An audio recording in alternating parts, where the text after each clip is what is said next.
Assalamualaikum warahmatullahi wabarakatuh. Perkenalkan, nama saya Widi Arganti dengan NIM 210909725, Sekolah Pasca Sarjana Universitas Muhammadiyah Profesor Dr. Hamka, jurusan Pendidikan Matematika.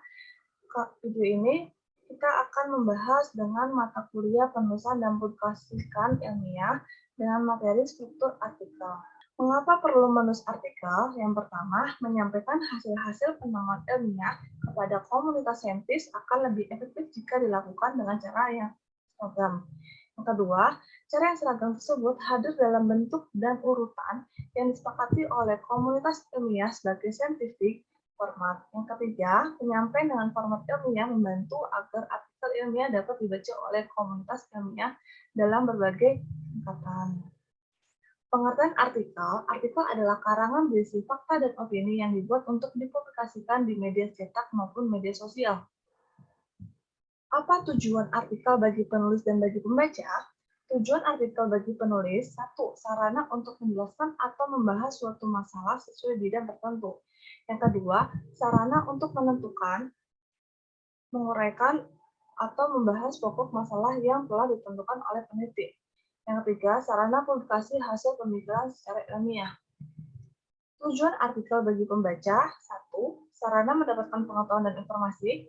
Yang kedua, sarana untuk mengedukasi. Yang ketiga, sarana hiburan bagi pembaca.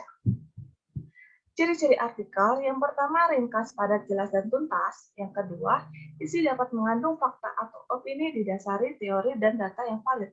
Yang ketiga, bersifat informatif dan faktual. Yang keempat, bahan baku, kalimat yang lugas, denotatif, dan efektif. Yang kelima, metode penulisan artikel dibuat sistematis sehingga pembaca dapat mengerti isinya dengan mudah. Artikel ilmiah yang berisi tentang informasi suatu ilmu pengetahuan baru dan sudah dipublikasikan pada jurnal baik secara nasional ataupun internasional. Yang kedua, artikel jenis ini juga bisa menjelaskan tentang hasil peneliti atau yang relatif baru dan original sekaligus menjabarkan tentang metodologi penelitian yang digunakan dalam jurnal tersebut.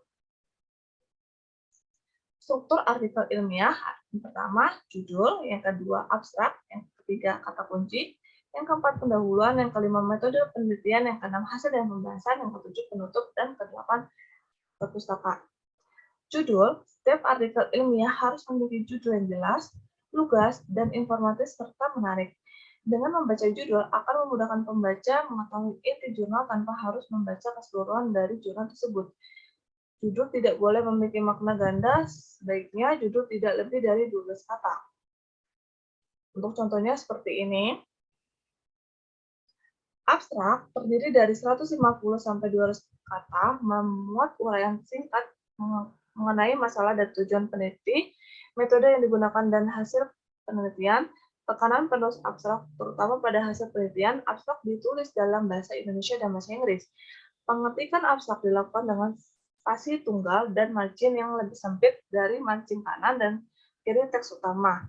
Kata kunci perlu dicantumkan untuk menggambarkan ranah masalah yang diteliti dan istilah-istilah pokok yang mendasari pelaksanaan peneliti. Untuk contohnya seperti berikut. Kata kunci keyword. Kata kunci merupakan kata-kata yang sering muncul dalam badan artikel. Dapat berupa kata tunggal atau gabungan kata. Jumlah kata-kata kunci 3-5 kata. Kata-kata kunci ini diperlukan untuk komputerisasi. Pencarian judul peneliti dan abstrak dapat dipermudah dengan kata-kata kunci tersebut. Untuk contohnya sebagai berikut. Pendahuluan, bagian pendahuluan terutama berisi pertama, permasalahan peneliti, yang kedua, wawasan dan rencana pemecahan masalah, yang ketiga, rumusan tujuan peneliti, yang keempat, rangkuman kajian teoretik yang berkaitan dengan masalah yang diteliti. Pada bagian ini, kadang-kadang juga dimuat harapan dan hasil dan manfaat peneliti. Panjang bagian pendahuluan sekitar 2-3 halaman dan diketik dengan 1 spasi atau mengikuti ketentuan penulisan jurnal ilmiah dan tempat artikel tersebut tentang diterbitkan. Untuk contohnya sebagai berikut. Tinjauan pustaka. Tinjauan pustaka adalah sebuah bentuk ulasan mengenai beberapa peneliti terdahulu yang memiliki kemiripan objek atau masalah yang menjadi hal yang sangat berkaitan dengan peneliti. Metode penelitian, pada dasarnya bagian ini menjelaskan bagaimana penelitian itu dilakukan. Materi pokok bagian ini pertama, rancangan peneliti, yang kedua, populasi dan sampel atau sasaran peneliti, yang ketiga, teknik pengumpulan data, pengembangan instrumen, dan teknik analisis data. Untuk penelitian yang menggunakan alat dan bahan, perlu dituliskan spesifikasi alat dan bahannya. Spesifikasi alat menggambarkan kecanggihan alat yang digunakan, sedangkan spesifikasi bahan menggambarkan macam-macam bahan yang digunakan.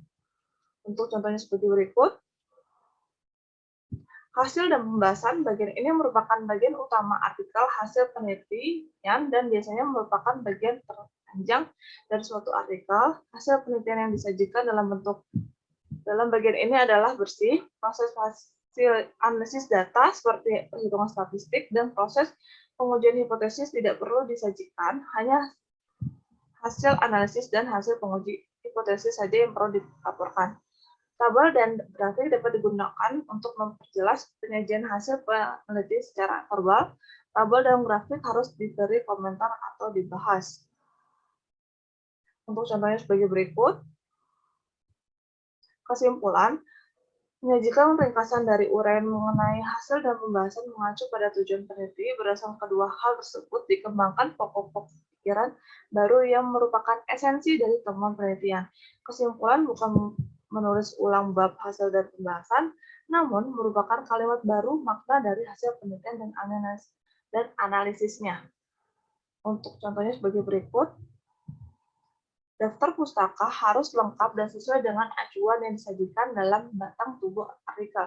Artinya, sumber yang ditulis dalam daftar pustaka benar-benar dirujuk dalam tubuh artikel. Sebaliknya, semua acuan yang telah disebutkan dalam artikel harus dicantumkan dalam daftar pustaka. Untuk menunjukkan kualitas artikel ilmiah, daftar yang dimasukkan dalam daftar pustaka harus cukup banyak. Daftar pustaka disusun secara alfabetis dan cara penulisannya disesuaikan dengan aturan yang ditentukan dalam jurnal.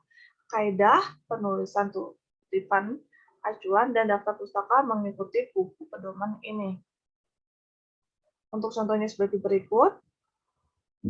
Sekian dari saya, kurang lebihnya saya mohon maaf. Wassalamualaikum warahmatullahi wabarakatuh.